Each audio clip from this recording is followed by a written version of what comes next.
ओम शांति। 4 मार्च 1969 के अव्यक्त महावाक्यों में बाप दादा ने ऐसी बात कही थी जो आज के हालातों को देखकर हमें लगता है कि त्रिकालदर्शी बाबा ने ये भविष्यवाणी कर दी थी। उसमें बाबा ने कहा आगे चलकर सर्विस के लिए भी ज़्यादा समय नहीं मिलेगा।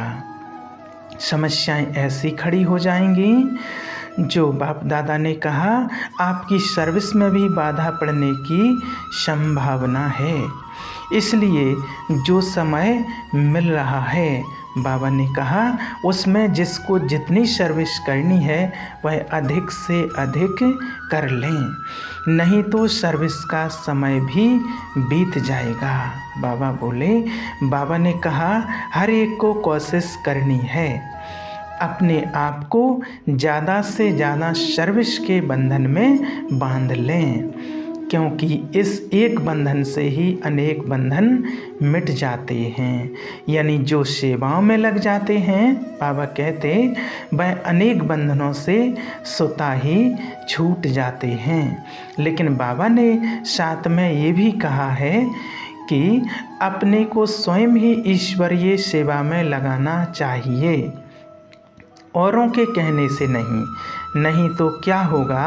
बाबा कहते जिसने आपको सेवा के लिए कहा है अथवा प्रेरणा दी वह भी हिस्सेदार बन जाएगा, अर्थात आपकी सेवा से होने वाली प्राप्ति का कुछ हिस्सा उस कहने वाले को भी मिलेगा।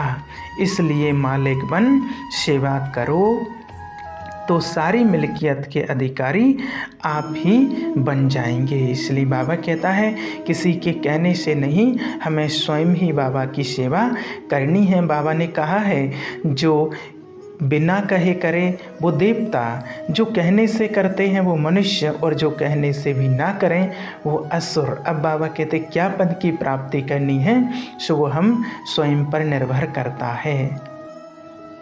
इसलिए बाबा कहते हैं हम सभी बच्चों को कि अपने मन को बहुत पावरफुल बनाओ, क्योंकि आने वाला समय बहुत चुनौतियों भरा होगा।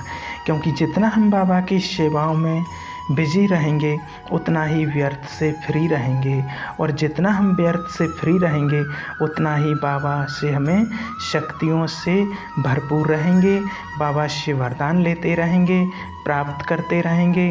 और जितनी सेवा करेंगे सेवाओं से बहुत दुआएं मिलती हैं। जितना हम दुखी आत्माओं को जो कष्ट हैं उनके कष्ट दूर करने में, उनको भगवान का बनाने में, उनको ईश्वर का संदेश देने में जितना हम बिजी रहेंगे उतनी ही हमें खुशी प्राप्त होती है, दुआएं प्राप्त होती हैं। इसलिए बाबा ने भी कहा है कि अंत के टाइम पर दुआएं ही काम में आएंगी, क्योंकि दुआओं से बड़ी ना तो कोई दौलत होती है और ना कोई दवा होती है। इसलिए बाबा कहते हैं कि दुआओं का खाता, पुण्य का खाता जमा करो जो हमें लास्ट के समय में काम में आएगा। इसलिए हमें बाबा की सेवाओं में अपना मन तन धन सब कुछ लगाना है और बाबा की सेवा में बिजी रहना है। अच्छा, ओम शांति।